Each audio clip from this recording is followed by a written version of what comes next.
नमस्कार बच्चों, मैं टी रुचिका, व्याख्याता गणित, शासकीय उच्चतर माध्यमिक विद्यालय बालक बस्तर से पढ़े तुहर द्वार में आप सभी बच्चों का स्वागत है। आज कक्षा 10वीं का प्रथम अध्याय जो बहुपद है उसे ही हम कंटिन्यू करेंगे। आज के इस ऑनलाइन कक्षा में हम जानेंगे बहुपद का गुणनखंड कैसे करते हैं और उसके विभिन्न विधियों को देखेंगे।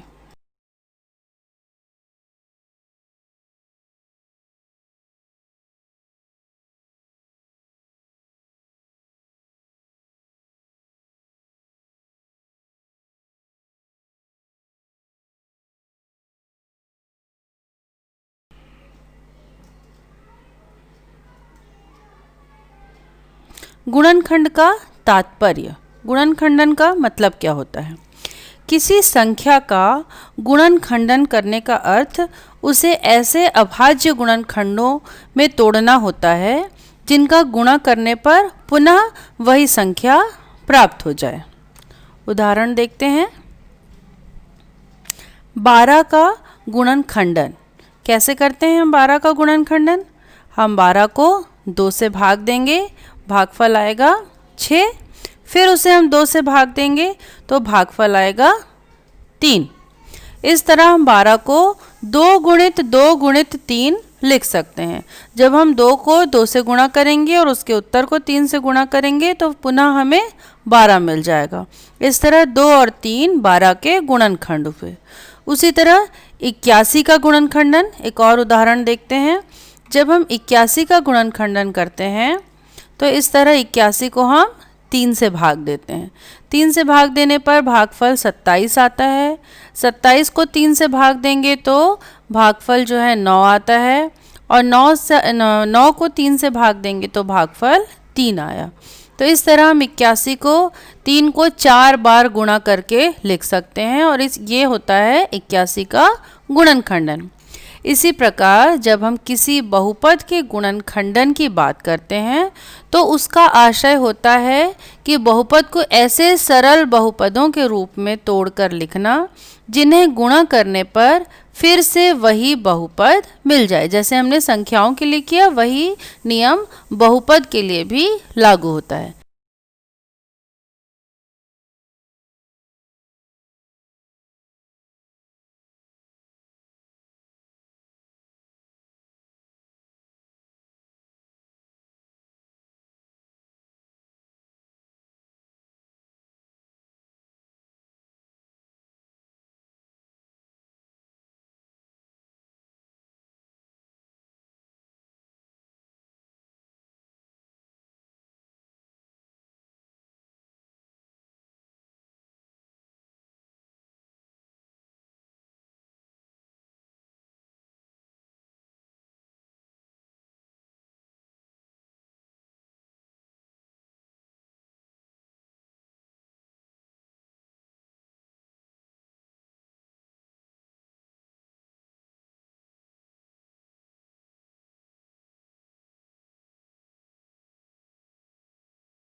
कैसे देखते हैं।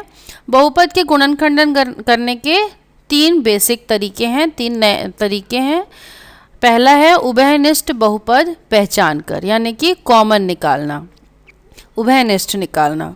दूसरा सर्व समीकरणों के उपयोग कर, हमारे पास कुछ रूल्स, कुछ सूत्र पहले से होते हैं, उनका उपयोग कर गुणनखंडन भी किया जा सकता है।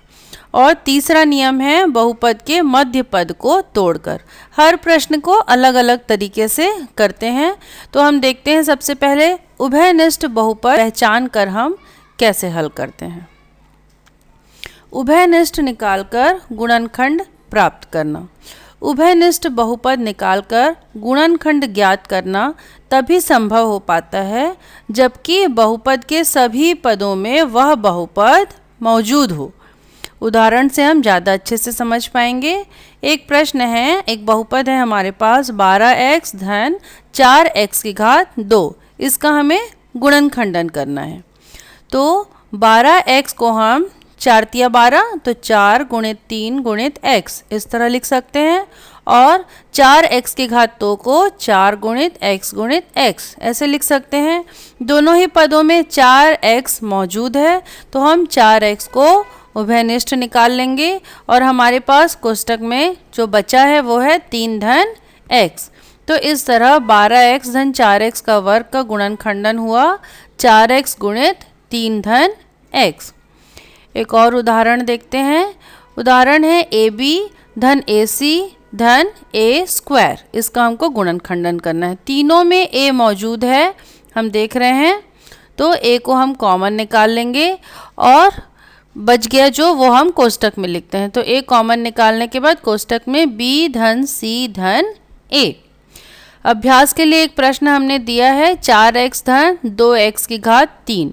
ये अभ्यास के लिए प्रश्न, और आपके पाठ्य पुस्तक में बहुत सारे प्रश्न हैं जिन्हें आप अभ्यास के लिए कर सकते हैं। अब हम दूसरा तरीका देखते हैं, सर्व समीकाओं के उपयोग से गुणनखंडन करना। जब किसी बहुपद में कोई भी पद एक जैसे ना हो तो उभयनिष्ठ पद निकालकर गुणनखंडन नहीं किया जा सकता है, तब इस विधि का उपयोग किया जाता है। निम्न सर्व समीकाओं का प्रयोग कर गुणनखंडन किया जा सकता है। एग्जाम्पल्स में हम जो सर्व समीका नीचे लिख रहे हैं, ये जो सर्व समीकाएँ हैं, इनका प्रयोग कर हम गुणनखंडन करते हैं। a square minus B square बराबर a प्लस बी गुणित a minus B. a plus B का होल स्क्वायर बराबर a square plus 2ab plus b square, और a minus B whole square बराबर a square minus 2ab plus b square. ये तीनों सूत्र, तीनों सर्व समीकाएँ आपको कंठस्थ याद होना चाहिए, उसी से हम गुणनखंडन करेंगे। देखिए, एक प्रश्न है x की घात 2 ऋण 4। इसका हमको गुणनखंड ज्ञात करना है। तो हम 4 को 2 का वर्ग लिख सकते हैं। तो हमारे पास प्रश्न हो जाएगा x की घात 2 ऋण 2 की घात 2। ये सबसे पहला सर्व समीका है a स्क्वायर ऋण b स्क्वायर। इस सर्व समीका में बैठ रहा है जहाँ पे a का मान x और b का मान 2 हो जाता है। तो उसी तरह हम इसे तोड़ लेते हैं। a धन b, a ऋण b की जगह x धन 2, x ऋण 2।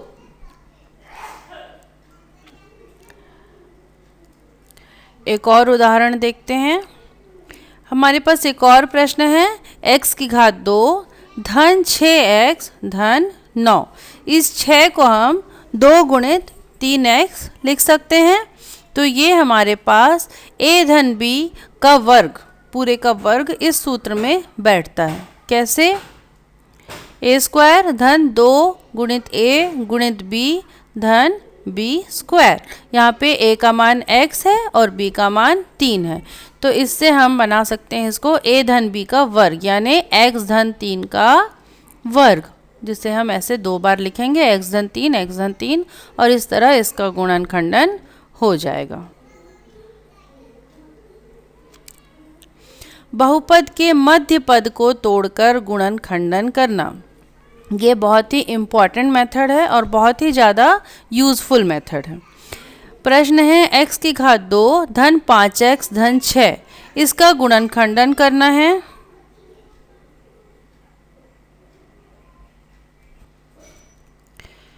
इस गुणनखंड में हम देखेंगे क्या किसी सर्व समीका के रूप में इसे लिखकर इसका गुणनखंडन कर सकते हैं? नहीं। क्या इनके पदों में कोई समानता है जिससे हम उभयनिष्ठ निकाल सकें? नहीं। तो इस प्रकार के बहुपदों के गुणनखंडन करने के लिए हमें उनके मध्य पद को दो ऐसे भागों में तोड़ने की ज़रूरत होती है जिनका योग तो मध्य पद के बराबर हो, लेकिन उनका गुणनफल बहुपद के प्रथम व अंतिम पद के गुणनफल के बराबर हो। कैसे? हम मान लेते हैं एक बहुपद है a एक्स स्क्वायर धन बी एक्स धन सी। यहाँ हमको ऐसे दो पद ढूंढने हैं s और t जिनका योगफल b के बराबर हो। योगफल हो या मतलब घटाना, जोड़ या घटाना b के बराबर हो, मध्य पद के बराबर हो। और यही s और t का जो गुणनफल होता है वो a और c के गुणनफल के बराबर हो, यानी प्रथम और अंतिम पद के गुणनफल के बराबर होगा s t का गुणनफल। तो उसे हम a x की घात 2 धन s धन t x धन c इस तरह लिख सकते हैं। x का अंदर गुणा हो जाता है a x की घात 2 धन s x धन t x धन c। इसके पश्चात हम आगे का हल करते हैं। ऊपर जो प्रश्न है x की घात 2 धन 5x धन 6, उसे हम इसी तरह से हल करेंगे। कैसे गुणन निकालेंगे देखते हैं। हमारे पास प्रश्न है x की घात 2 धन 5x धन 6। तो दो संख्या हम ले रहे हैं 2 और 3 जिसका योगफल करने पे 5 आता है और इन्हीं दोनों संख्या को गुणा करने पे 6 आता है। तो हम 2 धन 3x बीच में लिख लिए। जब x का अंदर गुणा होगा तो ये प्रश्न हो जाएगा एक्स स्क्वायर धन 2x धन 3x धन 6। अब हम प्रथम दोनों पदों से x का उभयनिष्ठ निकाल सकते हैं। दोनों में x है, निकाल लिए तो हमारे पास बचेगा x धन 2 और उसके बाद आखिरी के दोनों पदों से 3 कॉमन निकल जाएगा और हमारे पास बचेगा x धन 2। अब जो कॉमन ब्रैकेट में जो कोष्टक में लिखे होते हैं वो दोनों ही पद सेम होते हैं। ये हमारा चेकिंग का तरीका है कि कोष्टक, यहाँ पे जो कोष्टक है इसमें भी x धन 2 है और यहाँ भी x धन 2 है। तो हम एक बार x धन 2 लिखेंगे और इसके सामने जो x है वो यहाँ लिखे और इसके सामने जो धन 3 है वो यहाँ लिख लिए। तो इस तरह इसका गुणनखंडन।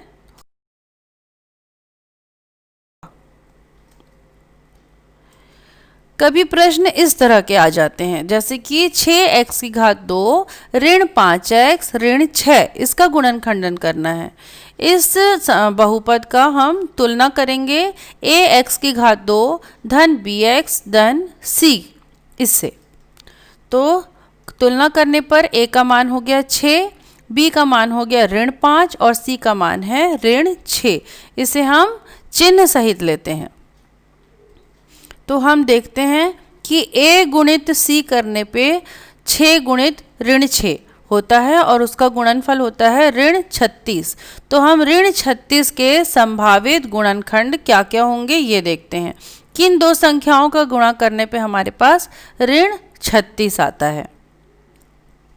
एक को हम ऋण 36 से गुणा करें या ऋण 1 को हम 36 से गुणा करें। 2 को हम ऋण 18 से गुणा करें या ऋण 2 को हम 18 से गुणा करें। 3 को हम ऋण 12 से गुणा करें या ऋण 3 को 12 से गुणा करें। 4 को ऋण 9 से गुणा करें या ऋण 4 को 9 से गुणा करें। इसी तरह 6 को हम ऋण 6 से या ऋण 6 को 6 से, इस तरह गुणा करने पे हमको ऋण 36 प्राप्त होता है। मतलब इतने सारे संभावित गुणनखंड हैं, लेकिन इस प्रश्न में कौन सा सटीक बैठेगा? ऐसी दो संख्या जिनका जोड़ या घटाना 5 के बराबर हो, जिन दो गुणनखंडों का अंतर 5 होगा, वही यहाँ पे सटीक बैठेंगे। तो 36 और 1 में तो डिफरेंस 35 का है। उसी तरह 18 और 2 में डिफरेंस 16 का है। 12 और 3 में 9 का अंतर है। 6 और 6 में 0 का अंतर है।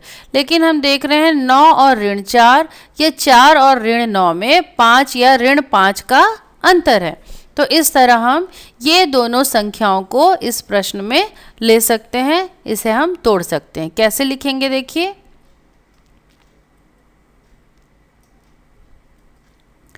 इसे हम इस तरह से लिखते हैं।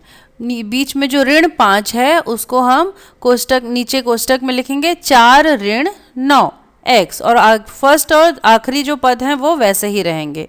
अब जब हम अंदर कोष्टक खोलते हैं तो ये हो जाएगा 6x की घात 2 धन 4x ऋण 9x ऋण 6। अब पहले के दो पद से हम उभयनिष्ठ निकालते हैं तो ये 2x उभयनिष्ठ निकला और कोष्टक में बचा 3x धन 2। उसी तरह आखिरी के दो पदों से ऋण 3 उभयनिष्ठ निकलेगा और हमारे पास बचा 3x धन 2।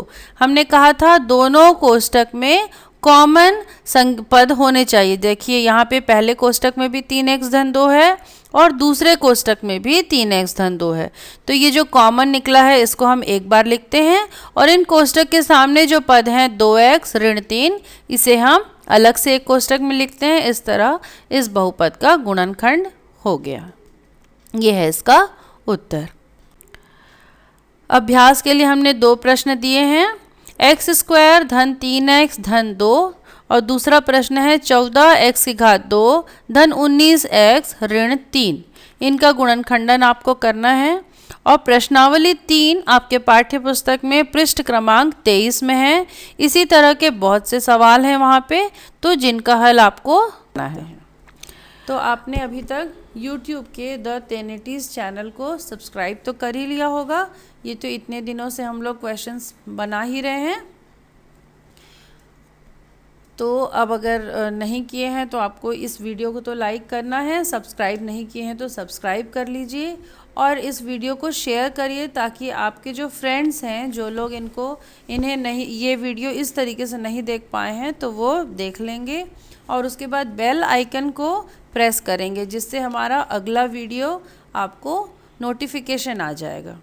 अब तक आपने दीक्षा ऐप से पाठ्य पुस्तक भी डाउनलोड कर लिया होगा। हम अपने वीडियो के आखिर में हर बार बताते हैं कि पहली से 10वीं तक के पाठ्य पुस्तक दीक्षा ऐप में ऑलरेडी हैं, उसे आपको डाउनलोड करके अपने पाठ्य पुस्तक को डाउनलोड कर लेना है ताकि क्वेश्चंस आप इजीली सॉल्व कर सकें। धन्यवाद।